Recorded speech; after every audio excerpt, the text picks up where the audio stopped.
So today we've got these beautiful ATS Cups, well, the Cup Juniors, 15-inch. They're going to go on the 107. Hopefully they're going to fit. Not sure, we've not tried them yet, but fingers crossed. Managed to pick these wheels up off eBay.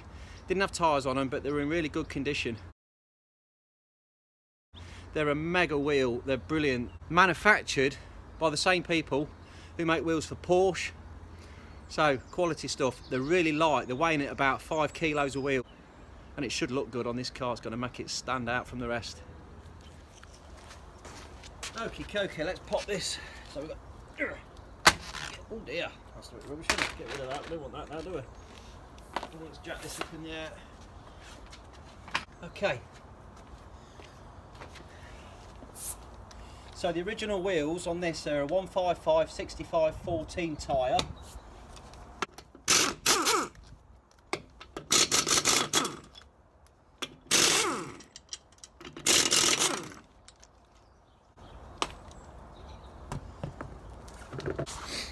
The first issue we've got is the nuts. These original nuts have got the 60-degree taper on them, so you can see the taper on that is completely different to what these need. These new wheels have got domed inserts in them and they just don't fit properly. They'll never grab, and if you put those kind of nuts on these wheels, they'll just work loose and you'll lose your wheels. So it is an easy one to make a mistake with, but they won't fit, they were too short anyway. So I've been on eBay and managed to pick up from this company called TRS, an absolute bargain. We've got the nice plated nuts, longer thread, just the right size. I think these were actually 35mm threads on them.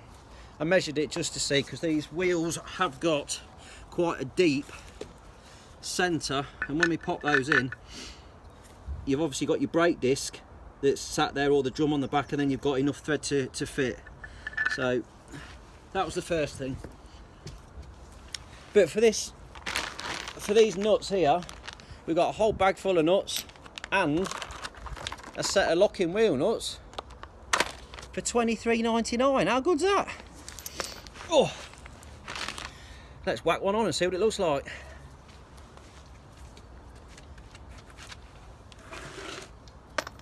Before I go any further, there was one more thing.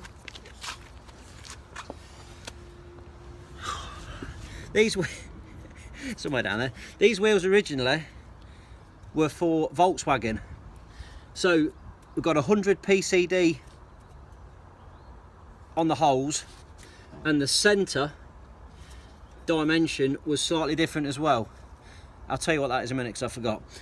The wheels had a 57.1mm spigot, and we needed the 54.1mm for the 107. So we've had to put this spigot ring in. So again, it was on eBay, £6.99. You just put in the dimensions you want, you pop that spigot ring into the wheel, and that should now fit the car perfectly.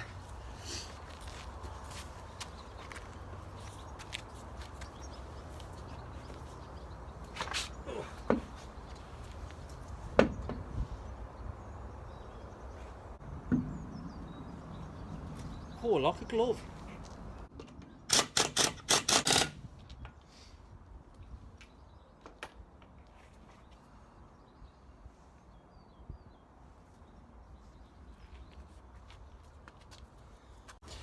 So the things you've got to look out for when buying second-hand wheels and trying to get your sizes right, we've got the offset, which we've got to make sure we've got clearance between the strut and the back of the wheel. If you get it wrong, it will just rub, and you'll end up having to buy wheel spacers and things to try and space it out. So at the back here, I'll bring you in there. You can see we've got about an inch clearance there between the strut and the wheel, and it's brought it in. It's still within the wheel arch. It's lovely. Gone for a 175/50 15 wheel and tyre. We could have gone bigger, we could have gone actually this wheel, it's a 6J wheel, so 6J width, that would take a 195 tyre quite easily. We could have gone 185, we could have gone for the 175. The reason I took the 175, it's a little light car. If you put a bigger tyre on it too fat, it might be great on a dry day, but on a wet day they handle like a bag of crap. So I know for a fact we've got these on another car very similar, and the 175 handles really well. So went for it. I thought we'll stick with the same, stick with what we know. Should get some good road holding and it should drive really nice. Move on to the back. Let's bin that old wheel cover off, get shut of that. We'll whip these nuts off, get rid of this old steel wheel. If the wheel on the front fits fine and you've got decent clearance, as a rule you know the back ones are going to be okay. There's always more stuff at the front to get in the way than at the back. So let's pop this new ATS on there, get that on. See, it slips lovely onto that centre spigot now with those inserts. Just line those up, we'll get them new nuts in. Now I'm going to do these up by hand because again it's the first time I've put it on, and I just want to make sure that those nuts, when we put them through, that they're not sticking through too far and are going to interfere with the brakes. So I'll just drop the handbrake off, now the finger tight, I'll rotate the wheel and just make sure nothing's catching inside the drum, which is not, it's absolutely beautiful, so excellent.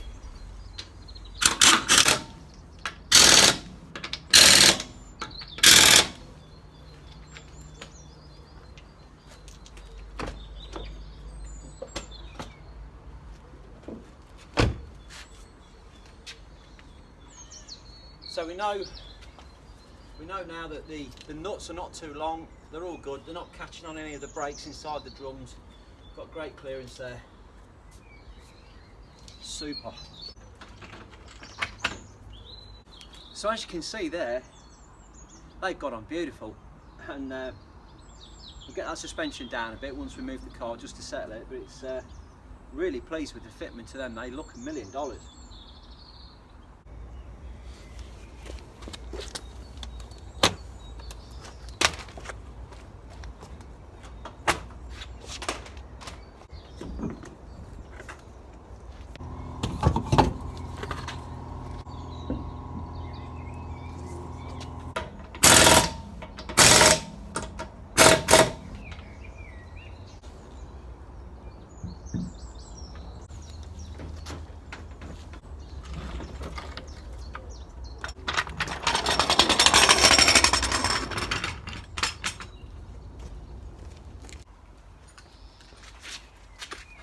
So I'm just going to move it backwards and forwards. We'll get that suspension to sit back down again.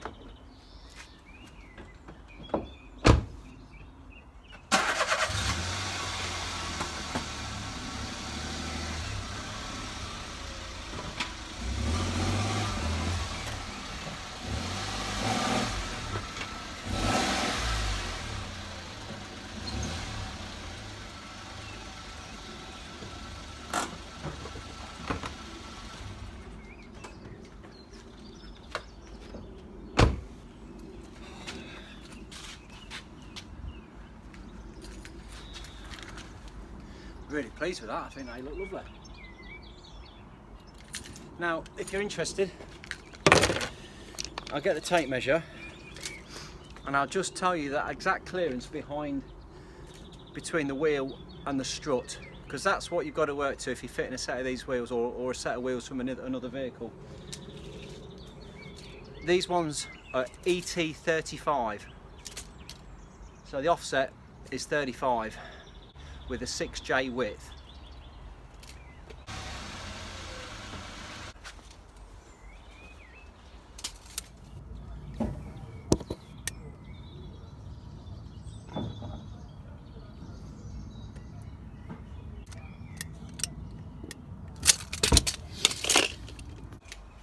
So on that, I've got 27mm of clearance.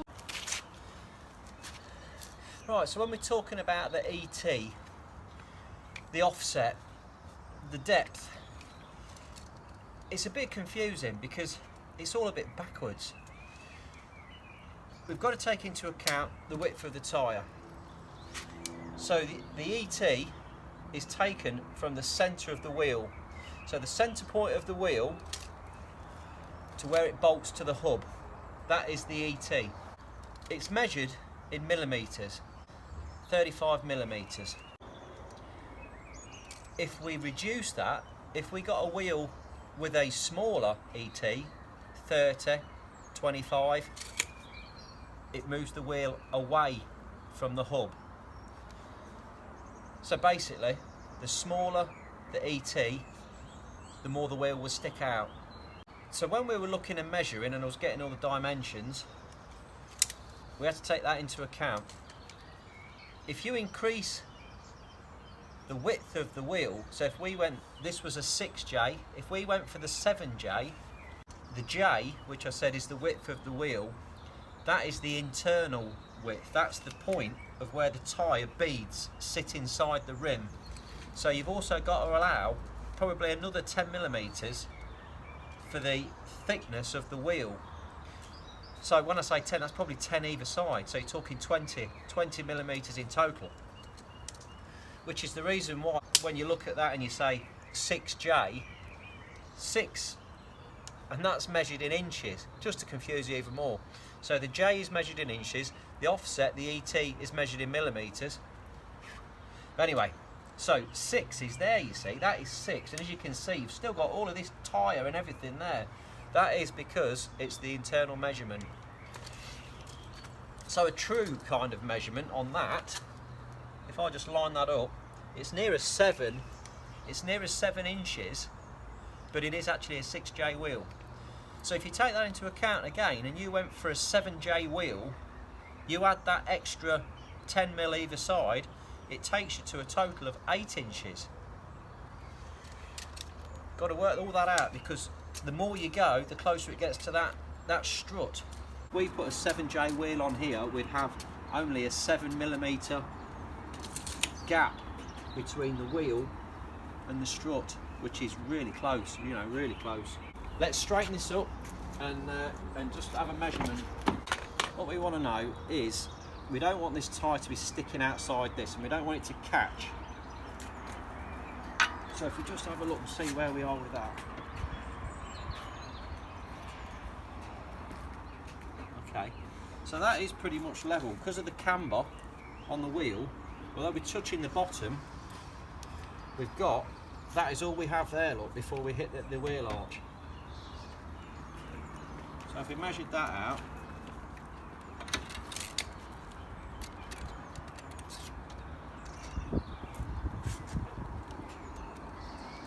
oh, it's 12, we've got 12 millimetres.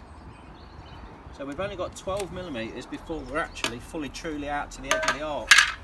What we said was, if we went for that the 7J wheel, it would force that out another 20 mil. So really, you'd have to stick to the smaller 175 tyre, otherwise you would, if you lowered it or had a lot of weight or some bumps in there, you would essentially be catching the inside of this arch. So I think the 6J is perfect. You could probably squeeze a 6.5J, but 7 I think would be too big. It would go in, but it would be really close, and you would stand a chance of getting some rubbing. It's nice to keep the perspective of the car as well. You can go really big with the wheels, but I think they look a bit weird. I think the 15s are perfect. Just going to see now, if we lowered the car, what would it look like, and how's it going to sit, how's the stance going to be. So we've got 2 sets of springs really to choose from. We've got the eibachs, which will take it down by 25 millimetres, and we've got the apex, which go down by 35 millimetres. So let's have a look from there. So the front at the minute is sitting at 61, and the rear, I'll go from that point there, 61.5. Put the eibach springs on it. We've now lowered this down. 58.5 on the front, 59 on the back. So that's what it would look like on eibach springs. If we put the apex springs on, this is where we'd be. I think that looks sweet, looks really nice. it's just took that edge off it, and we've got a nice true gap all the way round.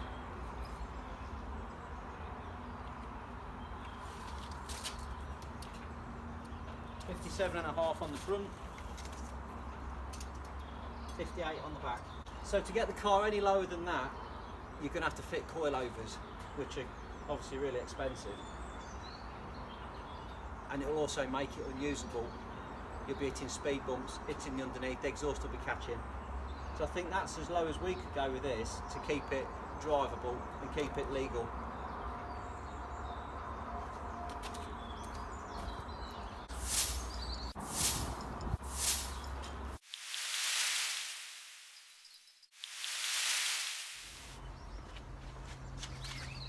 So there we have it. If that's been of any use to you, drop me a comment, like, subscribe. Please, very nice. Thanks for watching.